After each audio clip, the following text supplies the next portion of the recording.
Amados irmãos, nós queremos convidar a igreja para o capítulo 17 do livro Atos. Este livro, escrito por Lucas, ele conta a história da igreja cristã. Como foram fundadas as primeiras comunidades.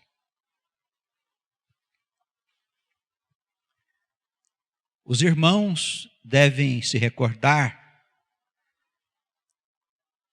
as vezes que nós já passamos os olhos examinando o Novo Testamento, acerca da vida de Jesus, que muitas vezes ele disse que não teria vindo para os estranhos, mas que ele teria vindo para as ovelhas perdidas da casa de Israel.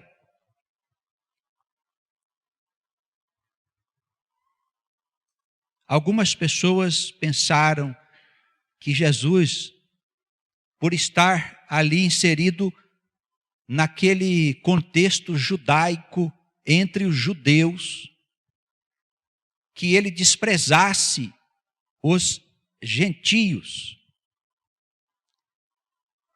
Mas isso pode ser apenas um ponto de vista aparente, se nós começarmos a examinar a história narrada em todos os livros do Novo Testamento, nós vamos perceber que Jesus, ele veio mesmo para as ovelhas desgarradas da casa de Israel, mas ele também abriu uma porta para que os gentios pudessem entrar. E o espírito do judaísmo era dotado de um grande poder que há muitos séculos havia estado ali no meio do povo de Deus.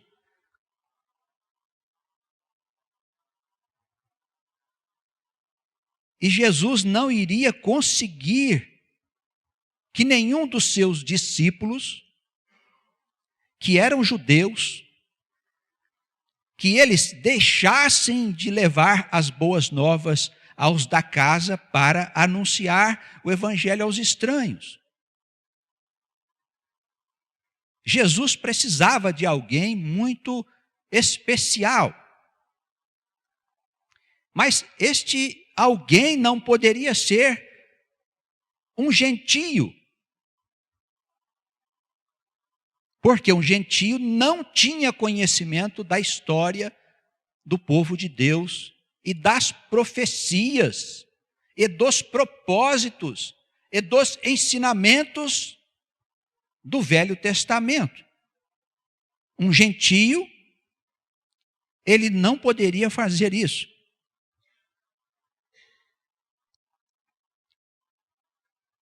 O Senhor, depois que ele deixou este mundo e ascendeu aos céus, ele tinha que abrir a porta para os gentios entrar, porque isso fazia parte dos propósitos de Deus, desde os profetas. Um povo estranho iria dar ouvidos ao chamado.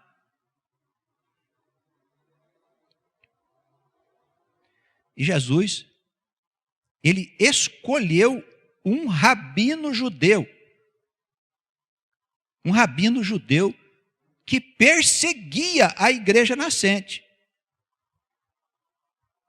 É muito interessante, irmãos, porque ele poderia buscar um daqueles rabinos, daqueles personagens com quem ele conversou durante a sua vida aqui no nosso mundo, que era simpático a ele. José de Arimateia, Nicodemos, que eram homens envolvidos com as escrituras, com o sacerdócio. Eles poderiam fazer esse trabalho. Eles eram simpáticos a Jesus. Mas o Senhor, querendo mostrar, como Ele mostrou ao longo da história que Ele faz, do mal o bem, das coisas que aos nossos olhos parecem erradas, o Senhor tira as coisas certas. Ele procurou um rabino judeu que perseguia a igreja nascente. Ele não gostava dos cristãos. No dia que Estevão, um dos mártires do cristianismo, foi apedrejado e morto, este rabino estava ali, era Saulo. Mais tarde, chamado Paulo, quando ele se converteu ao Senhor. E não era porque o apóstolo não tivesse conhecimento. Esse Saulo, esse rabino, ele era um homem que conhecia o Velho Testamento em profundidade.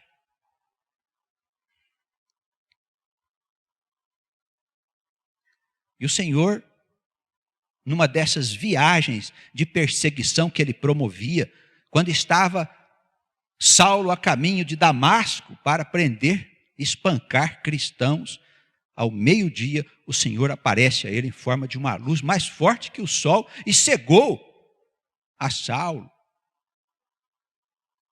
derrubando do seu cavalo e das suas convicções judaicas.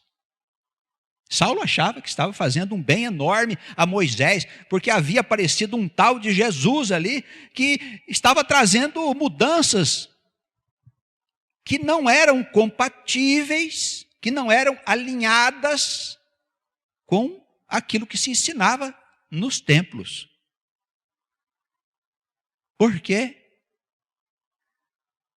Os seus ensinamentos dispensavam o sacerdócio de Levi. Paulo pensava que estava prestando um grande serviço a Deus, perseguindo esses tais cristãos. Ele não era um homem mau, mas estava destituído do Espírito de verdade, que é o Espírito Santo. E a partir desse dia que ele caiu do cavalo, das suas convicções, ele perguntou ao Senhor: o que queres que eu faça? Quem és tu? Ele disse: eu sou Jesus, a quem tu vens perseguindo. E Saulo diz: o que queres que eu faça? Eu vou dizer para você o que você tem que fazer. Ele se transformou naquele judeu que foi convertido pelo Senhor, transformado pelo Senhor, no ministro dos gentios. O homem incumbido de levar a mensagem salvadora de Jesus aos povos que estavam fora do Estado de Israel. Esse homem, ele não anunciou os discursos de Jesus, como algumas pessoas pensam. Ele não saiu dizendo: olha, Jesus disse isso, Jesus disse aquilo. Não, ele não fez isso. Nas suas reflexões, ele ficou anos afastado, perdeu todos os seus amigos, a sua família. Ele examinando os textos antigos das Escrituras, ele concluiu que Jesus Cristo era o Messias. E tirou do Velho Testamento uma doutrina, uma vez que o Novo Testamento não existia. Ele tirou uma doutrina do Velho Testamento, mostrando às pessoas, inclusive aos judeus, que eles mataram o Filho de Deus. Paulo era um homem que viajava anunciando essas boas novas. Foi perseguido, foi espancado, levou açoites e açoites publicamente, apedrejado, jogado no monte de lixo, como nenhum outro apóstolo do Senhor foi. Então, nós temos este homem que é aquele que entendeu a Escritura e anunciou Jesus como o Messias. Aqui no capítulo 17, eu quero que os irmãos acompanhem comigo, a gente vai pegar um trecho das suas viagens. Passando por Anfípolis e Apolônia, chegaram a Tessalônica, onde havia uma sinagoga de judeus.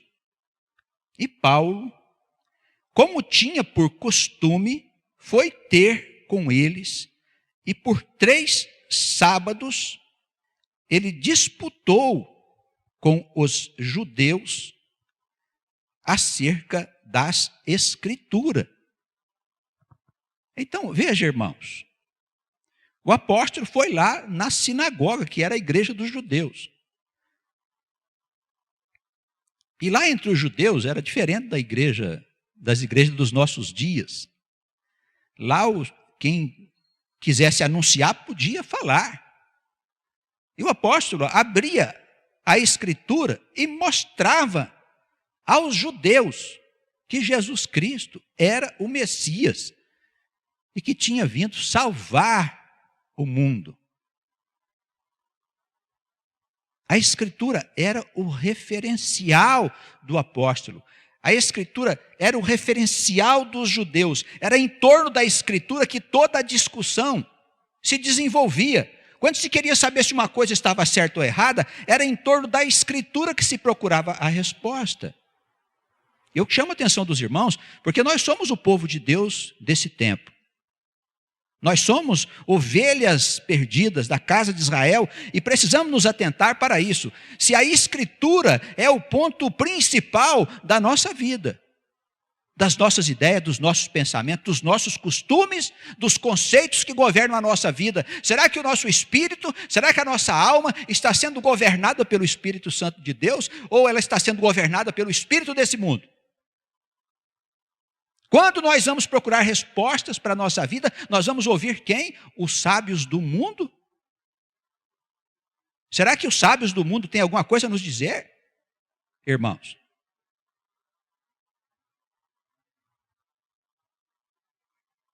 Dias atrás, um irmão me disse que tinha levado o seu filho a uma psicóloga para ela dar uma opinião sobre a vida do seu filho. Eu fiquei pensando, o irmão faz parte da igreja? Eu pensei comigo, mas quando nós vamos bater na porta da psicóloga, a gente está com algum problema.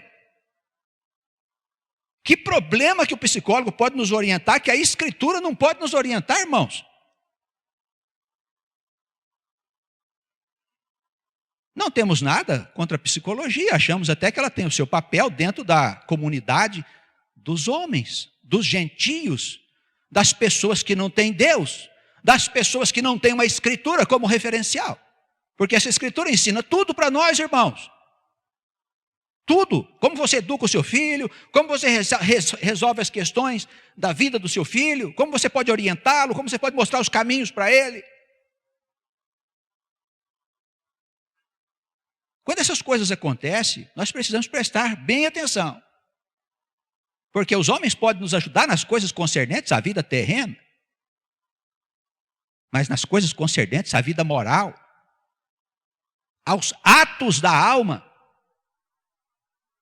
ao que é certo, ao que é errado, como nós devemos viver, nós não precisamos que o mundo diga isso para nós, irmãos. Nós temos a Escritura Sagrada. Ou nós não somos o povo de Deus, ou nós não somos ovelhas do pasto do Senhor. Estamos enganados, entramos aqui achando que nós somos e não somos. É uma questão de doutrina? Não, é uma questão de espírito. Porque Paulo, ou seja, Saulo sabia, mas não tinha Espírito Santo nele. Por isso ele perseguia os cristãos. Por isso ele achava que Jesus era um perigo para Moisés, porque faltava nele o Espírito Santo. Então não é uma questão de doutrina ou de saber, é uma questão de espírito. Ou somos guiados pelo Espírito de Deus, ou nós somos guiados pelo Espírito do mundo. Nós vamos fazer aqui um tribunal para saber o que você faz da sua vida? Ora, irmãos, você mesmo precisa ser juiz dos teus atos. Você que sabe o que você pensa, o que você deseja, o que você faz da sua vida.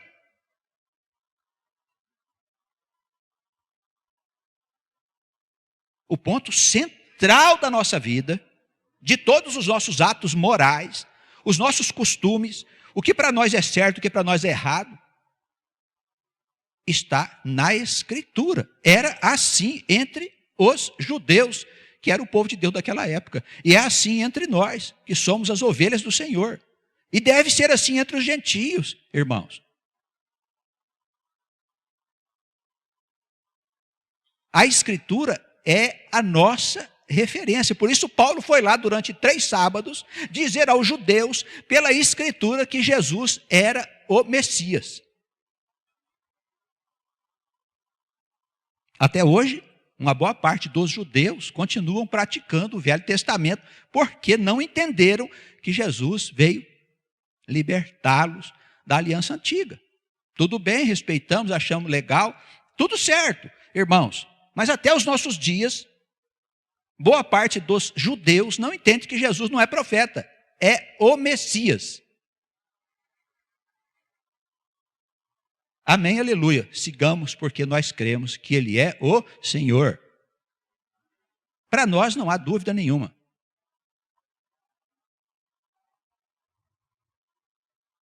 O versículo 3 mostra que o apóstolo expunha e demonstrava que convinha que Jesus Cristo padecesse, sofresse todas aquelas situações com as quais ele passou, pelas quais ele passou,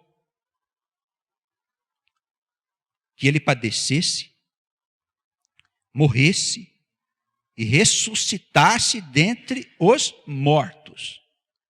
Ele mostrava nas Escrituras que o que tinha acontecido com Jesus estava previsto pelos profetas, pelos salmos.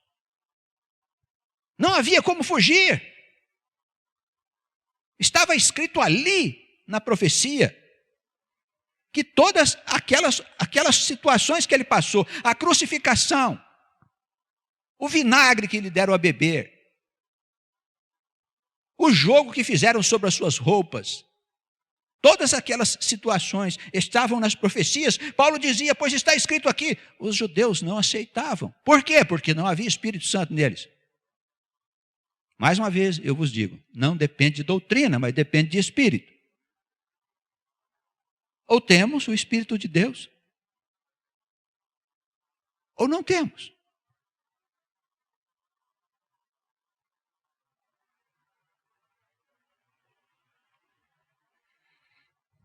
Paulo dizia mais.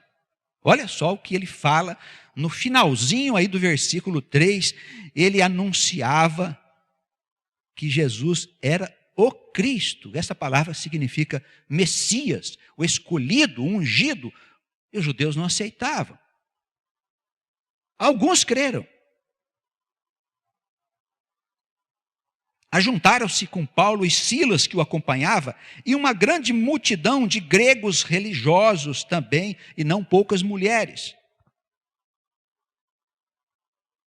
Veja que Paulo levou 3 sábados para argumentar acerca das verdades do que Paulo pensava,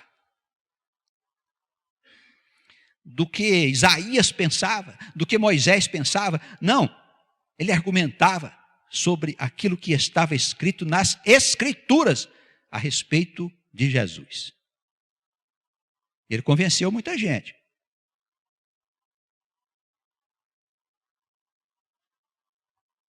Mas haviam judeus, versículo 5, que eram desobedientes, movidos de inveja. Eles tomaram consigo alguns homens perversos e maus, dentre as pessoas vadias da rua, e ajuntaram o povo, alvoroçando a cidade. resolveram assaltar a casa de um dos crentes chamado Jason e procuravam trazê-lo para perto do povo. Satanás está sempre por perto. Não achando Paulo, resolveram pegar o pobre crente Jason e alguns irmãos e levaram à presença dos magistrados da cidade, clamando: estes que têm alvoroçado o mundo, olha que mentira, esses que têm alvoroçado o mundo chegaram também aqui, os quais Jason recolheu na sua casa. E todos esses procedem contra os decretos de César, dizendo que há outro rei que é Jesus. Olha que mais mentira. Mais mentira, porque o apóstolo Paulo não dizia que Jesus Cristo era um rei desse reinado aqui da terra, como era César. O apóstolo dizia que Jesus era o Salvador do mundo.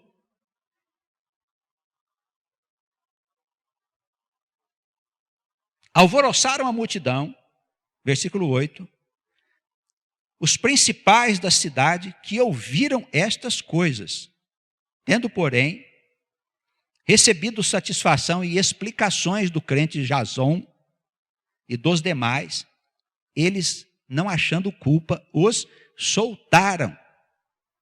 E logo os irmãos se incumbiram de enviar o Paulo durante a noite e o Silas para a cidade de Bereia. As coisas estavam agitadas, eles falaram: bom, é melhor vocês irem embora. Vamos para uma outra cidade aqui perto, chamada Bereia. Eles, chegando lá, foram à sinagoga dos judeus. Vai gostar de confusão assim lá adiante. Chegava, já ia na sinagoga. Era uma confusão atrás da outra. Mas estes crentes, estes judeus que estavam ali, versículo 11, foram mais nobres do que os que estavam na cidade de Tessalônica, porque de bom grado receberam a palavra de Paulo e examinavam cada dia as Escrituras para saber se as coisas eram do jeito que o apóstolo falava. Olha que coisa maravilhosa. Imagine que nós somos bereanos. Nós precisamos agir como eles faziam. Alguém disse alguma coisa? Deixa eu consultar aqui na Escritura, um momento só. Deixa eu ver se é assim mesmo. Irmãos, quantos crentes estão enganados em igrejas evangélicas porque escutam os pastores e não consultam a Escritura Sagrada? São cegos guiando cegos. A Escritura é a luz nossa, irmãos. É o manual de Deus. Aqui está a história do nosso povo, as promessas, o presente momento que vivemos e o que nos aguarda no futuro. Está tudo escrito aqui. Alguém disse alguma coisa louca? Deixa eu consultar se é isso mesmo. Os bereanos consultavam. Paulo chegava e pregava dizendo que Jesus era o Senhor, o Messias, que ele haveria de padecer, que ele ressuscitaria, que a vida dele estava escrito nos profetas. Os bereanos iam lá olhar se era isso mesmo. Não, é verdade o que ele está falando. É um homem de Deus.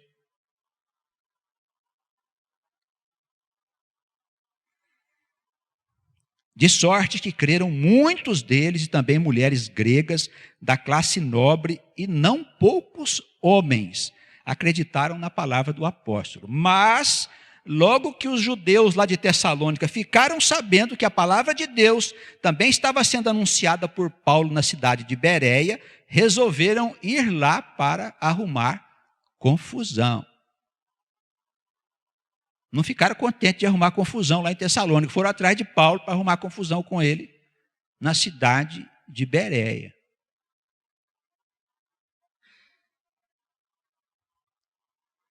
No mesmo instante, os irmãos pegaram Paulo e fizeram com que ele fosse até o mar, mas Silas e Timóteo ficaram ali. e os que acompanhavam Paulo o levaram até a cidade de Atenas, na Grécia.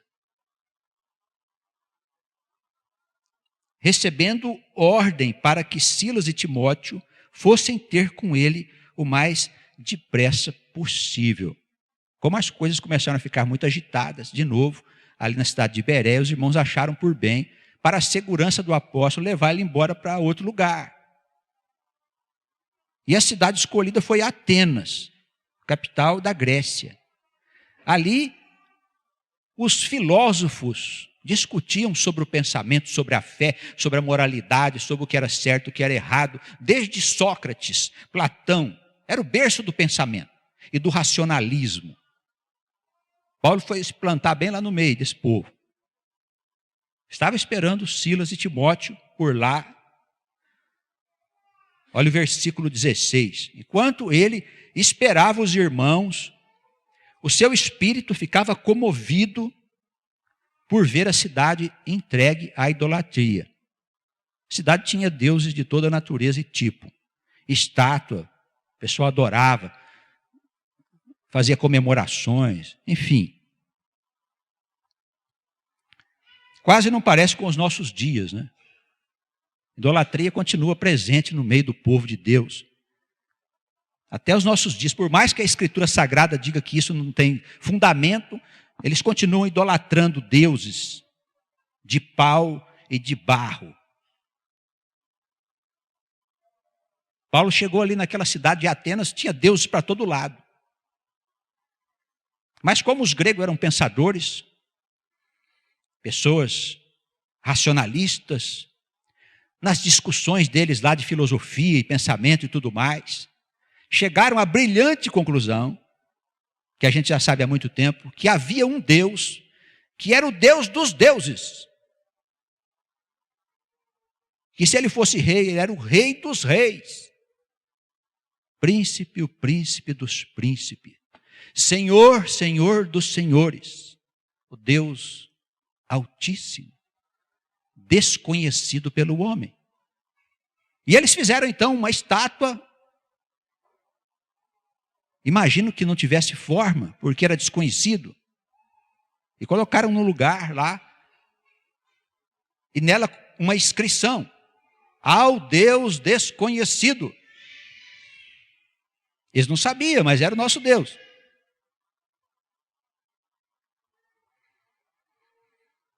Paulo então, versículo 17, começou a disputar na sinagoga com os judeus. De novo, lá vai o apóstolo arrumar confusão. Todos os dias ele ia, inclusive na praça pública, para disputar, para conversar com as pessoas que se apresentavam. Esse é o homem que perseguia a igreja, que era inimigo do Senhor, que o Senhor foi lá, deu um tombo nele do cavalo, cegou ele com escamas nos olhos, mais tarde tirou as escamas dos olhos dele para que ele pudesse enxergar a verdade e transformou esse homem viajante que ia de cidade em cidade na sinagoga dizendo: olha, o Cristo foi anunciado, é o Messias que chegou. A salvação está à nossa disposição.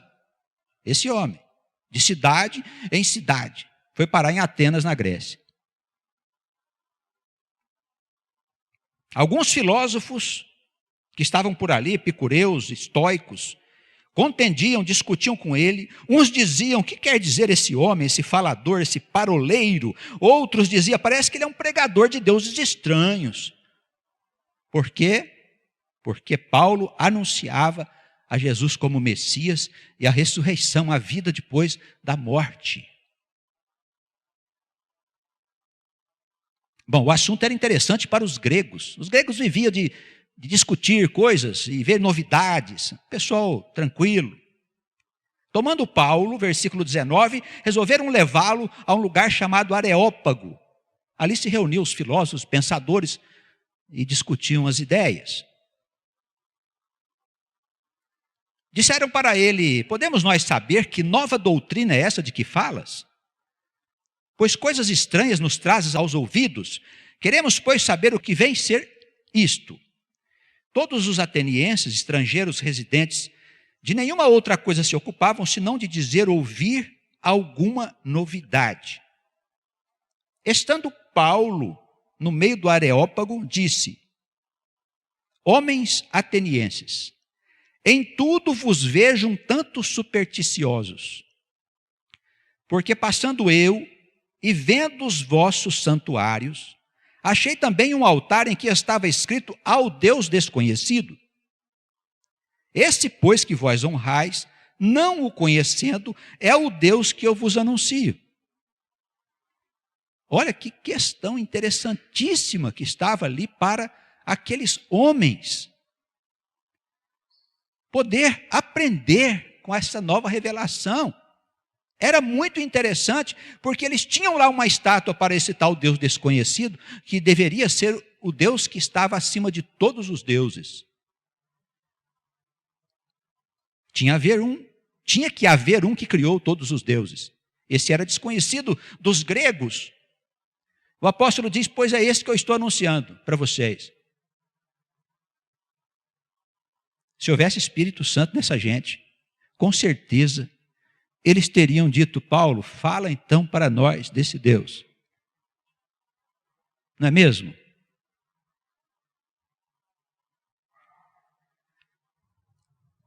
O Deus, prossegue Paulo, o Deus que fez o mundo e tudo o que nele há, sendo o Senhor do céu, da terra, ele não habita em templos feitos por mãos humanas, nem tampouco é servido por mão de homens, como se ele necessitasse de alguma coisa. Isso é importante, que às vezes a gente faz uma oferta na igreja e acha que Deus precisa dela. Absolutamente. A oferta é só uma resposta do nosso coração em relação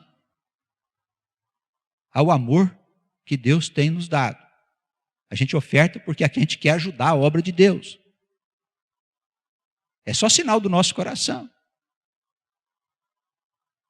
Ele não precisa do nosso ouro, da nossa prata, de coisa alguma nossa, irmãos. Pois ele fez e tem todas as coisas.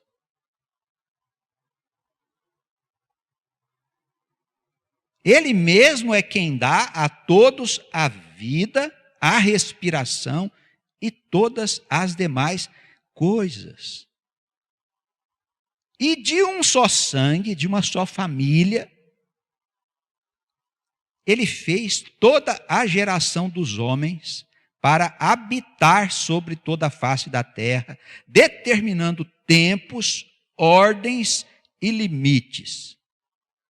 Veja que coisa maravilhosa. Veja como Paulo é profundo com eles, porque eles eram homens pensadores. Eles não eram homens religiosos. Existem religiosos pensadores, mas em geral não é assim. Esses homens eram pensadores. Paulo usa de uma argumentação forte com eles, dizendo: este Deus, o Deus dos deuses, dá todas as coisas para nós. Respiração, vida. E ele tinha um propósito. De uma família, de um só homem, de um só sangue, ele criou toda a família humana com o propósito de habitar sobre toda a face da terra. Amém? Olha a profundidade disso, irmãos. Os cientistas ficam procurando a causa disso, como que nasceu aquilo, como que o universo foi feito. Irmãos, a resposta está aqui.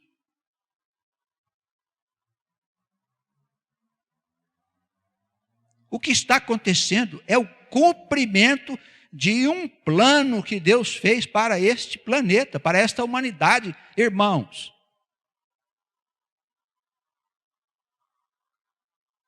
Preste bem atenção, o apóstolo não fala aqui de nada relacionado com religião. Não está falando aqui que essa igreja é aquela igreja, não está falando de nada disso. Ele está anunciando a verdade de Deus para todos os filhos de Deus. Ele diz: Ele tem um propósito, ele quer que o homem habite sobre toda a face da terra. De uma só família, ele fez todas as gerações. Estabeleceu tempos, estabeleceu ordens e limites para todas as coisas. Isso significa que o Espírito de Deus preside o mundo e tudo o que se passa nele. Amém. Eu já estou confortável. Os irmãos estão confortáveis? Estão confortáveis aí? Tudo bem? Tudo certo? Está com conforto? Sabe que tem um poder que está governando tudo, irmãos. Não está o acaso, não. Essa bagunça que está no mundo é uma desordem provocada por Satanás. Não tem que se preocupar com isso. O nosso futuro é garantido porque nós cremos.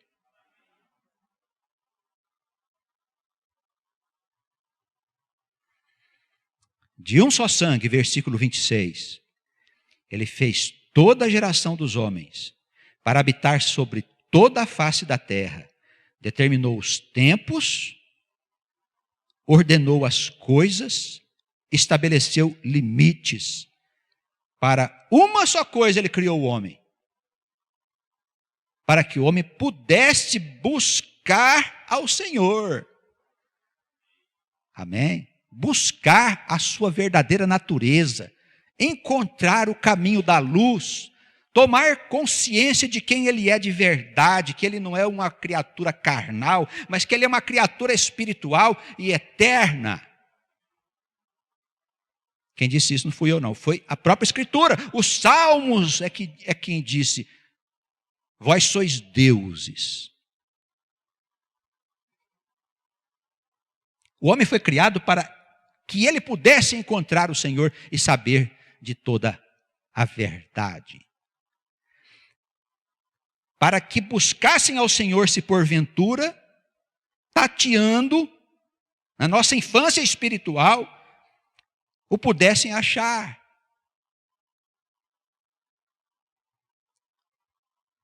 Ainda que ele não está longe, está perto de nós, está bem aqui. Amém? Por quê?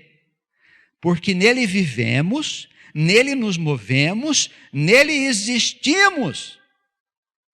Estamos mergulhados no Senhor, irmãos. Vivemos, existimos, nos movemos no seio do Pai.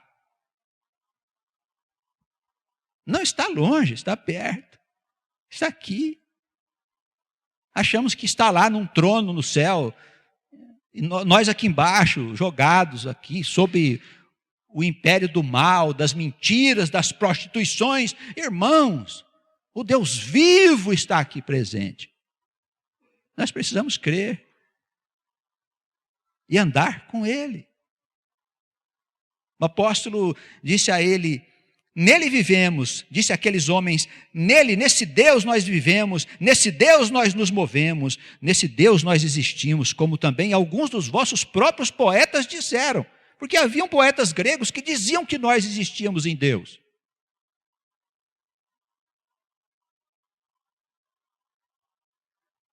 E eles afirmaram, nós somos da sua geração, nós somos deuses, nós nascemos de Deus, nós não nascemos da carne, nós não nascemos no ventre da nossa mãe. Irmãos, vamos mudar isso dentro da nossa cabeça.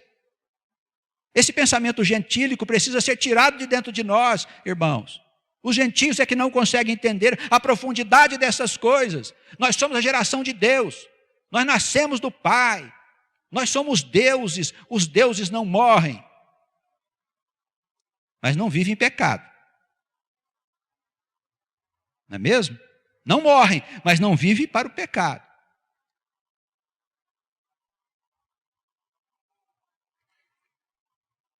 Salmo 82. Sendo nós, pois, versículo 29, já vamos concluir. Sendo nós, pois, geração de Deus, não havemos de cuidar, de nos preocupar que a divindade seja semelhante ao ouro, à prata, à pedra, esculpida pelos artífices e pela imaginação dos homens. Olha só o que ele diz. Mas Deus, não tendo em conta o tempo da nossa ignorância, que era da ignorância dos gregos, né? Anuncia agora a todos os homens e em todo lugar que eles se arrependam dos seus pecados, das bobagens que fizeram, porquanto tem determinado um dia, que é o dia do juízo, em que com justiça há de julgar o mundo por meio do homem que ele destinou. E disso deu certeza a todas as pessoas, ressuscitando esse homem do meio dos mortos, que é Jesus Cristo. Amém. Olha o que ele disse, hein? Ele disse, olha, essa anunciação toda tem um propósito. Ele marcou um dia para julgar o mundo por meio de Cristo.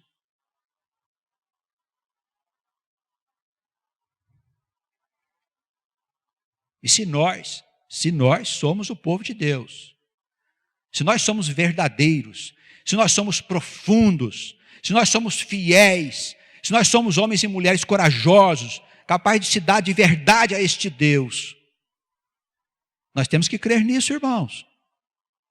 Nessas promessas e nas coisas que estão escritas nesse livro, porque a nossa vida gira em torno dele.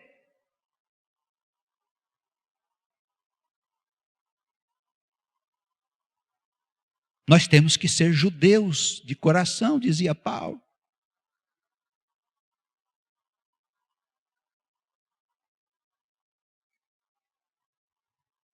E como os gregos ouviram falar da ressurreição dos mortos, da vida depois da morte, eles começaram a escarnecer do apóstolo. Depois de todos esses argumentos, depois de todas essas colocações racionais, porque é uma sequência de pensamentos aqui que mostra a profundidade de Deus, o seu plano para esta humanidade, e mostra que nós fazemos parte deste plano. Eles começaram a escarnecer do apóstolo, irmãos.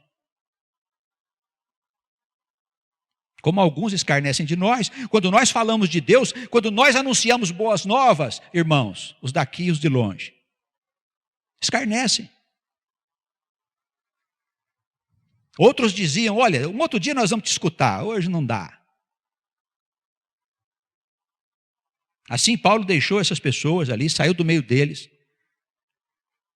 Todavia, aqui reside a nossa esperança, todavia, chegaram perto de Paulo alguns homens e creram nas coisas que foram anunciadas. Amém? Então, se você falar uma multidão, e essa multidão não se interessar, você fique tranquilo, porque ali dentro alguém foi tocado pela tua palavra, porque é ovelha da casa do Senhor. Amém? Não desanime, não. Dentre esses homens, havia um chamado Dionísio e uma mulher chamada Dâmaris. Ele se tornou bispo da igreja naquela região. Ou seja, ele passou a ser um líder da igreja, anunciando as boas novas. Ali o apóstolo Paulo deixou a bandeira de Cristo estabelecida também. Que nós tenhamos essa coragem, irmãos, de levar essas boas novas, não se importando muito com caras feias, com pessoas que dizem que nós estamos falando demais, com pessoas que dizem que nós perdemos o juízo.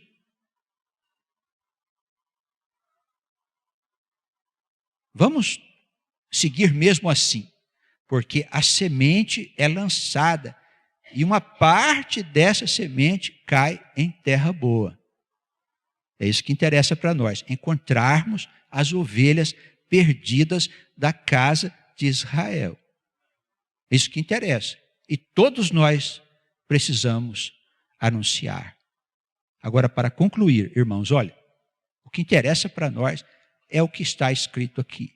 O resto é assunto que se pode discutir sobre muitos pontos de vista. Mas se você quer tratar da vida e dos fenômenos que cercam a vida, dos mistérios sobre a criação do mundo, do universo, da vida que está além dessa dimensão, e do futuro, das coisas que vão acontecer com este mundo, para nós a Escritura Escritura é o nosso referencial e objeto da nossa atenção.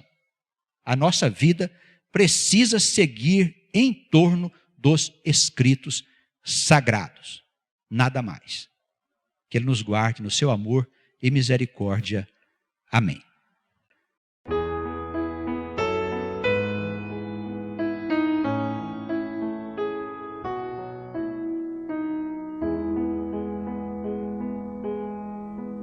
O Senhor é meu pastor, o meu guia e rei. O Senhor é a força e a luz do viver. Ao seu lado eu sempre estarei.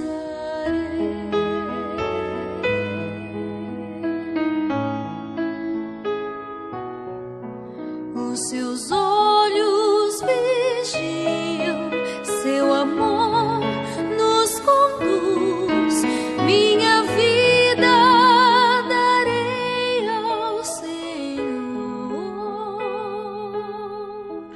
Confiarei em seus braços de amor.